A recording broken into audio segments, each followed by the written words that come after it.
رادیوی دنگی توی هاواتیا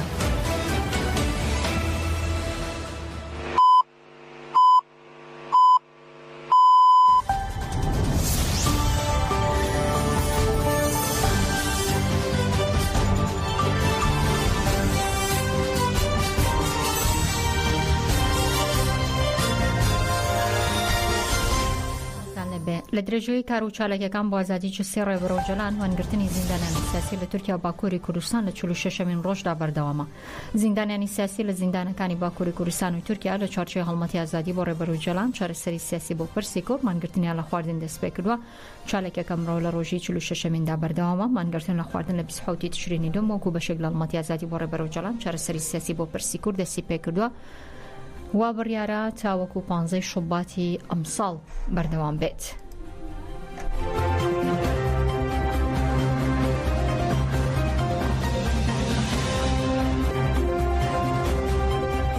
شێرزاد سەمەد لە پسرای هەڵبژارنەکانی کەتی نیشتوانی کوردستان لە کەرکووک بە ڕۆژنێزی ڕاگەاندەوە بووی لە کەوتەکانی ڕفراندۆم و کێشمەکێشمانەی لەسەر دۆزی کەرکووکە و دەسەڵاتی ئێستا لە کەرکووکەیە دەیەوێت تعریف دووبارە بکات و دەسەڵاتی ڕای خۆی بەسەر سەرجەم پێکاتەکاندا بسەپێنێ بەتایبەتی دروستکردنی کێشە و داگیرکردنی گەڕەکی نەورۆز. خۆتان نزانن چێشمەچێش و ململانێ لەسەر دۆزی کەرکووک لە نێوان پێکاتەکاندا زیاتر بەهۆی بەرکەوتەکانی ڕفراندۆم و لە ماوەی 6 ساڵی ڕابردووە ئەو دەسەڵاتەی لێرێ بە هەموو شێوەیەک دەیەوێت تعریف دووبارە بکاتەوە دەیەوێت دەسەڵاتێکی ڕەهابێ بەسەر سەرجەم پێکاتەکانە و ئەمەی لەمسان ڕۆژە ڕوویدا گەڕەکی نەورۆز و سواڕوانەکرێت کێشەی زیاتریش دروست بکرێت لە ڕۆژانی ئایندە لەلایەن ئەو دەسەڵاتەوە ئەویش هەم پەیامێکە بۆ کورد بەگشتی کە هەڵبژاردن و ئەنجامی هەڵبژاردن کاریگەری نابێت لەسەر گۆڕینی دەسەڵات لە کەرکووک و ئەوان هەر دەسەڵاتن لەم شارەدا دەیانەوێت بەو شێوازە کاریگەری بکەنە سەر نەفسێتی خەڵکو و ئەمە کێشەیەکی گەورەیە و دەستێوەردانی ئەقلیمیشی لە پشتە بە تاکید خۆتان نەزانن دەوڵەتی تورک لە 100 ساڵی ڕابردوودا کێشەی زۆر بۆ کورد دروست کردویان بە ڕوونتر بڵێن هۆکار بوو لەوەیکەوە کورد نەتوانێت بە ئامانجە سەرچیەکانی خۆی بگات و تا ئێستاش بەردەوامە و چاوی تەماشیان لەسەر کەرکووک و عێراق بەگشتی هەیە هەرچەندە لە خەسڵەتی دەوڵەتی تورکاوەیە لە سواردەوری خۆی کێشەی هەیە لەگەڵ هەموو وڵاتەکان. لە سنووری سلێمانی هەڵەبجە گەرمیان و ڕاپەڕین و کۆیان بایکۆتی وڵەکانی خوێندن بەردەوامە وەکو مامۆستایان دەڵێن بەبێ جێبەجێکردنی سەرجەم داواکاریەکانیان ناگەڕێنەوە ناوەندەکان و وەلەو بارشەوە ئاری عەزەت ئەندامی دەستێ مامۆستایانی ناڕازی گەرمیان دەڵێ وەڵامی وەزارەتی پەروەردە بۆ ئێمە جێگەی متمانە نیە و ناگەڕێنەوە ناوەندەکانی خوێندن و بەردەوام دەمین لە بایکۆتی هۆڵەکانی خوێندندا. کۆمەڵە داواکاریش هەیە کە لە دەسەڵاتی حکوومەتی عێراقی دانیە لە دەسەڵاتی حکوومەتی هەرێمی کوردستانە لەبەرەوەی ئەمە ناچارین بە بەردەوامە بین لەسەر ناڕەزایەتەکانمان لەسەر فشارەکانمان بۆ ئەوەش لە 2 هەفتەی پێشوە یاداشتێکی پێنج خاڵیمان ئاڕاستەی وەزیری پەروەردە کرد چاوەڕێ بوون وەڵامێکی کۆنکرێتی بدرێنەوە بەڵام بەداخەوە لەو 5 خاڵە 2 خاڵی وەڵام دراوەتە 2 خاڵەکەش هیچ قوتێکی یاسایی نیە هیچ جێی متمانە نیە تەناوەکو پێشنیارێک کراوە کە بە هیچ شێوێک لە جێ ڕەزامەندی ئێمەدانە لەبەرەوەی ئێمەش ناچارین بەردەوامی بە خۆپیشاندان و ڕازایەتەکانمان بدەین تاوەکو مافەکانی مامۆسایان و فەرمانبەران جێبەجێ دەکرێت. ئێمە 5 داواکاریمانەیە ئەو 2 داواکاری کە وەڵام دراوە وتوێژ کراوتمان لایەنی کەم بەشێکی داواکاریەکانمانە ئەگەر بە شێوەیەکی جدی بە شێوەیەکی یاسایی جێبەجێ بکرێت لە ماوەیەکی نزیک تا بچێتە بواری جێبەجێکردنەوە بۆی ساڵێکی خوێندن نەفەوتێت ئەتوانین بگەڕێنەوە ناوەندەکانی خوێندن بەڵام بەداخەوە ئەو لەو نووسراوە کە 2 داواکاری پێشنیار کراوە جێبەجێ بکرێت یعنی ئەوە نییە بڕیار درابێت پێشنیار کراوە جێبەجێ بکرێت لەبەرەوەی هیچ جێ متمانەی ئێمە نیە و جێ ڕەزامەندی ئێمە نیە لەبەرەوە ناگەڕێنەوە ناوەندەکانی خوێندن لەسەر ناڕەزایەتی بایکۆت بەردەوامە بیت.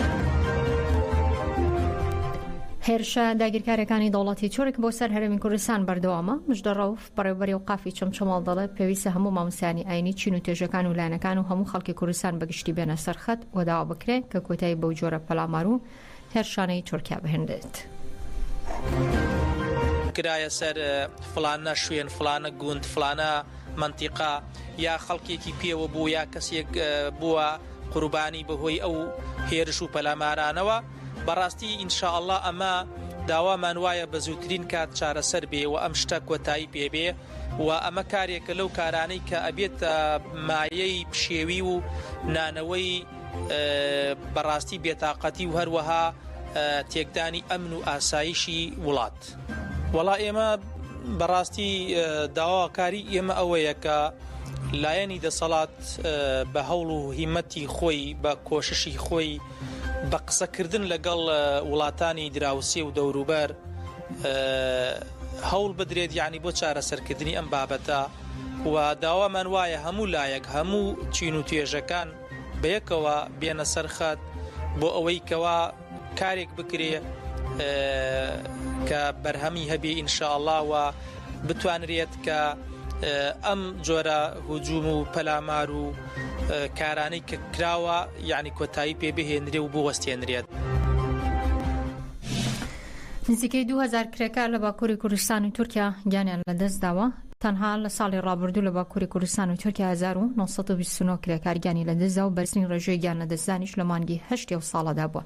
بە پێامارێکی ئەنجومەنی تەندروستی کار و سەلامەتی کاری تورکیا لە ساڵی ڕابردوودا 1929 کرێکار گیانی لەدەست دا و لە ئامارەکەدا ئەنجومەنەکە نیگەرانی خۆی دەربڕیوە لەو ڕێژە زۆرەی مانگانەی کرێکاران گیانی لەدەست دەدەن و داوای کردو سەلامەتی زیاتری کرێکاران بپارێزرێ و بە دواداچوون بۆ هەموو ڕووداوە بکرێ. بە پێامارەکە ڕێژەی گیان لەدەستدان بە پێ مانگەکانی ساڵی ڕابردوو بەم شێوەیە بووە. کانونی دووەم 115 کرێکار، شۆبات 261 کرێکار،